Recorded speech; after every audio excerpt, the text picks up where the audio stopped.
making time for what matters most.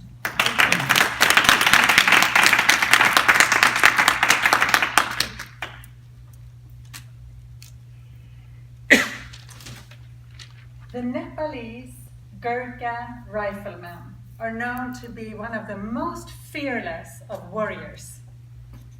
One such Gurkha rifleman was captured in the southern part of Burma during the Second World War, put in a Japanese prison camp. Fortunately for him, he was able to escape.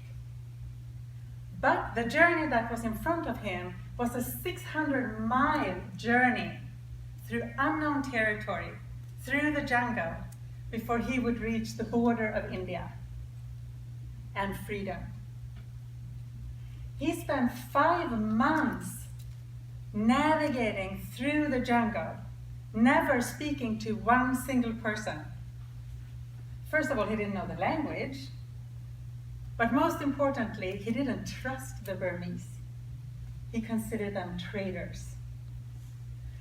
He had a map, and throughout these 5 months, he would mark on that map every river he crossed, every left turn and right turn, fork in the road, marking exactly his path from that prison he escaped from all the way to the border of India. When he arrived at that border, the intelligence officers at the border were totally amazed. They were so curious. How did you do that? How could you make it all the way from Burma to here, not knowing the territory or the language or getting any help? The Gurkha rifleman said, well, I did have a map. So he showed them the map. The intelligence officers are even more perplexed because it was a map of the streets of London. What this story, whether it's actually true or not, what it reminds me of is that sometimes we have such a strong yearning and inner compass that drives us to reach a certain goal. Sometimes we borrow someone else's map to try to get there, but ultimately we have to create our own map. I would like to, or actually let's hear from all of you, has there been, maybe currently in your life or sometime in your life, when you felt like you actually know where you were headed, but the path there was not so laid out for you? Have you been there? We've all been there to one extent or another. Like we want something and it's not clear yet how we're going to get there.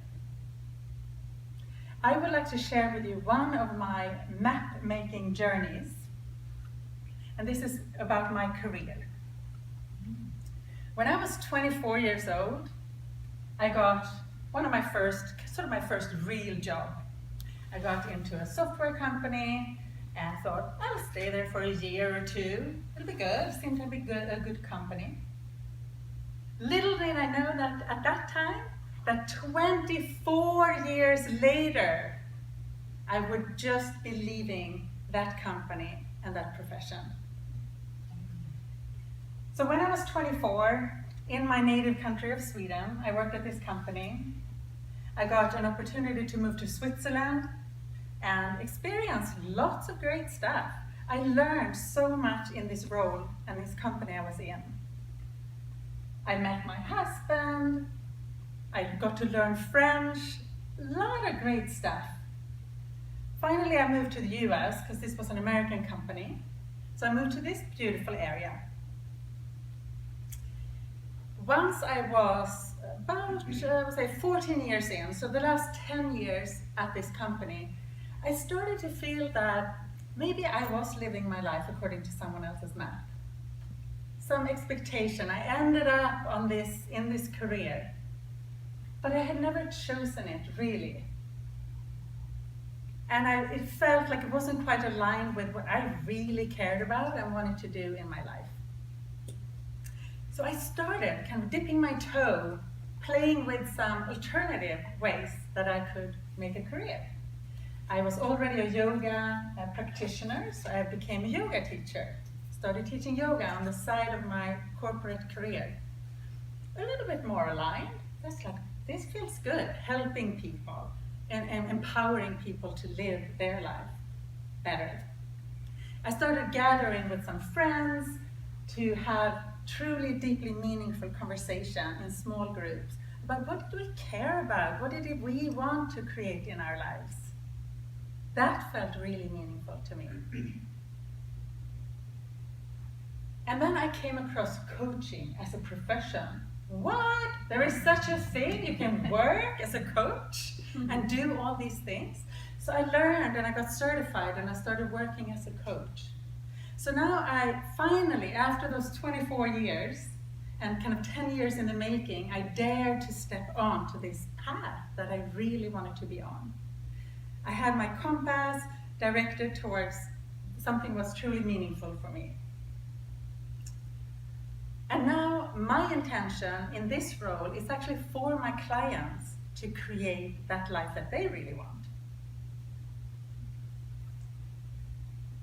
Some of you, I don't know if you've heard about this book, The Top 5 Regrets of the Dying.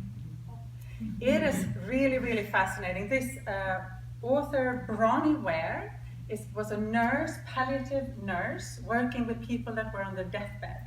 She spoke to several hundred people, or maybe even more, and started a blog writing about what were those regrets. The most common regret of all was, I wish I had had the courage to live a life true to myself, not the one others expected of me. Imagine being on your deathbed and realizing that that was actually not it, what I just lived. I wish I had had the courage to live the life that was truly my life. It takes courage.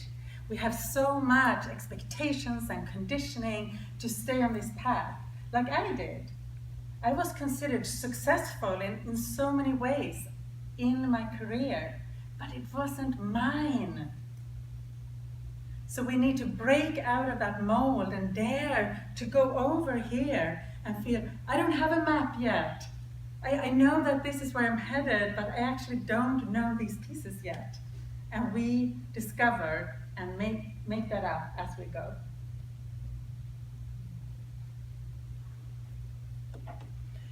So that North Star, or that thing we're aiming for, so like Joey was saying, it's a pretty big question. What's my life purpose? What's my mission in life? Like, what am I really here to accomplish? And I would like to share with you another way to come to something that's clear to you and really implementable in your life. So let me just flip this.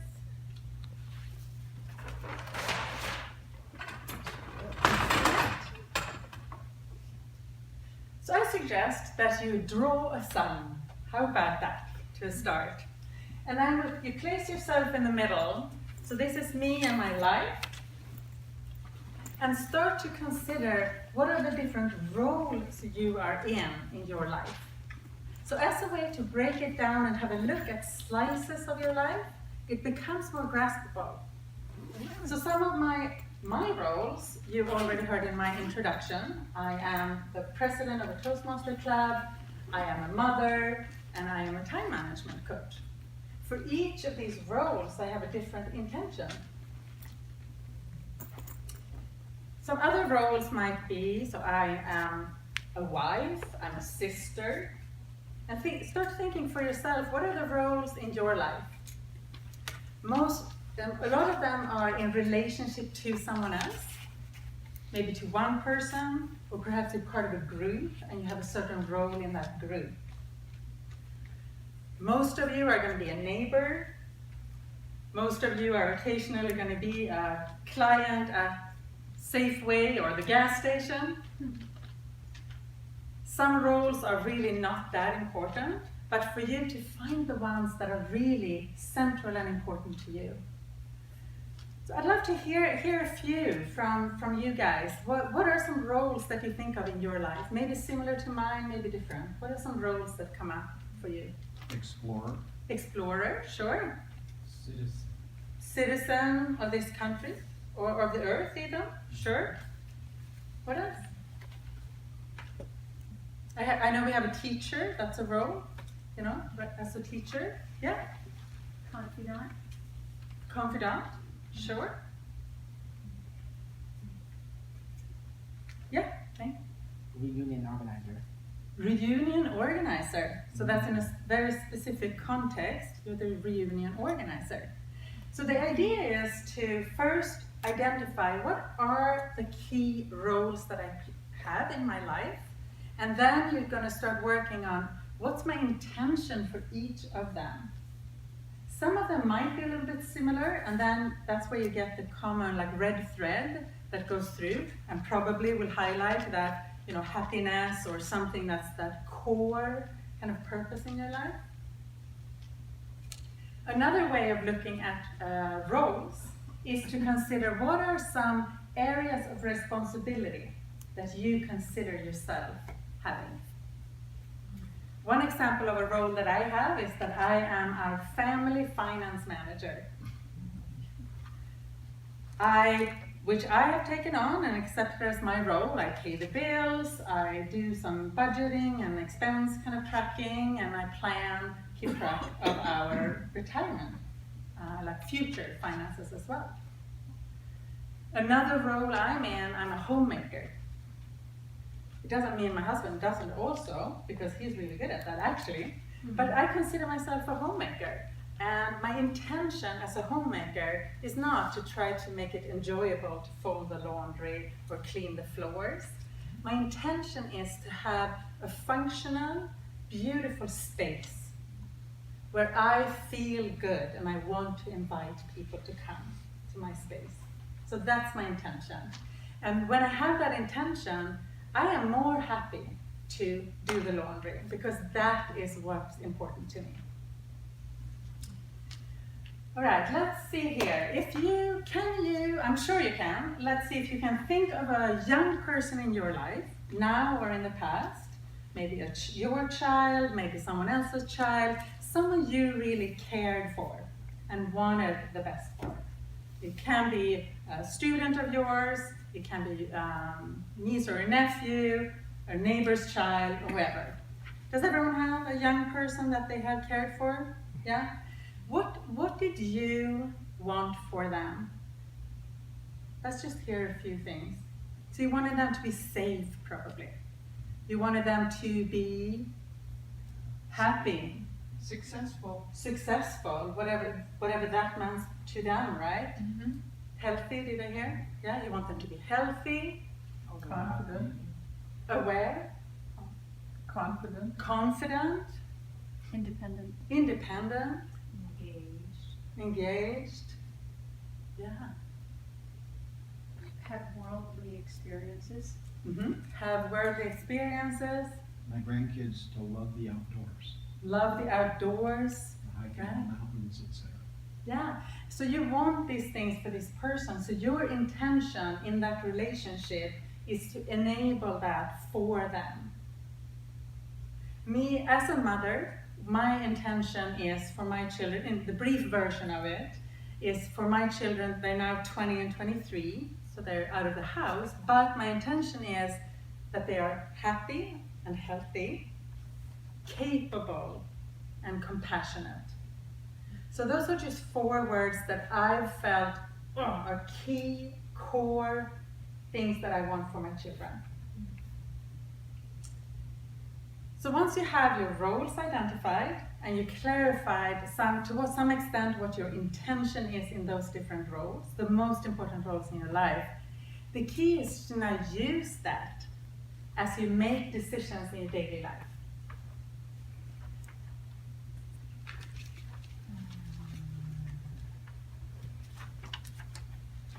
All right, let me share another brief story of how I use this kind of intention to guide a decision in my life as a parent. All right, we'll rewind back 4 years into the past. My son is 16. It's Friday evening. We've had dinner, and we're just kind of chilling. The next morning, early in the morning, he needs to go and take his SAT test because college is looming. So for me, it's getting towards 11 o'clock at night, I think, and I'm about ready to go to bed. We're winding down. Hear my son come out of his room, put his shoes on, and is about to get out the door, going, I'm going to Eric's. And I said, no, you are not going to Eric's house. You have a really important test tomorrow. You need to sleep. You need to be ready, alert for this. No, you are not going. This was not really normal in our house. I don't have a very authoritative style. So he was a little surprised, I think, but he went to his room, slammed the door. I don't know what he was doing in there, but I imagine him on his bed, ticked off that he couldn't go to his friend.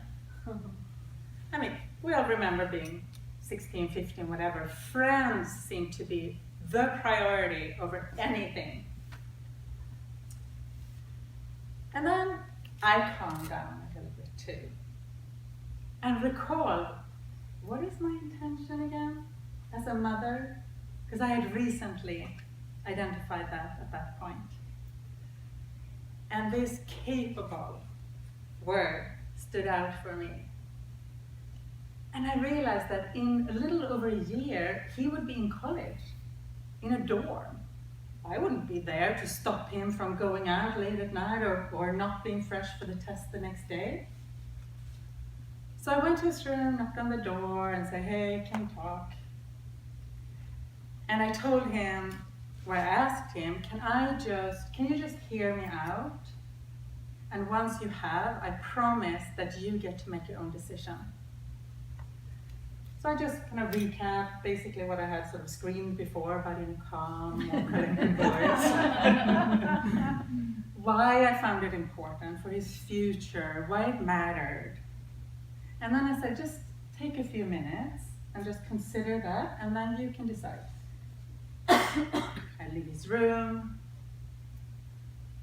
A few minutes goes past, and he comes out of his room, puts on his shoes, heads out the door, going to Eric's. So you, in the moment, of course, as a parent, you're like, oh, was this the right thing? I don't know, I'm trying to figure this all out. But in hindsight, I really realized that that moment was really important in him taking responsibility for his decisions and living with the consequences. He had a decent SAT score, but he probably could have been better. I don't know how long they stayed up that night at Eric's house. But I think it enforced I empowered him to make his own decisions. And I think it also actually strengthened our relationship by me respecting that he has his own voice. He's in college and he's doing great now. So in summary, I would like to just remind you that if you can set that compass towards something that really matters to you, so in a role that's your intention, and then define and bring that into your daily life to make decisions based on those intentions, that's the key to bringing that big picture into the daily life. I encourage you to go home and explore more. What are those really important key roles in your life? And come up with those words that really speak to what is truly important about this. It takes some time, it takes some uncovering. Because ultimately, the way you live your day is the way you end up living your life. Make sure it's yours.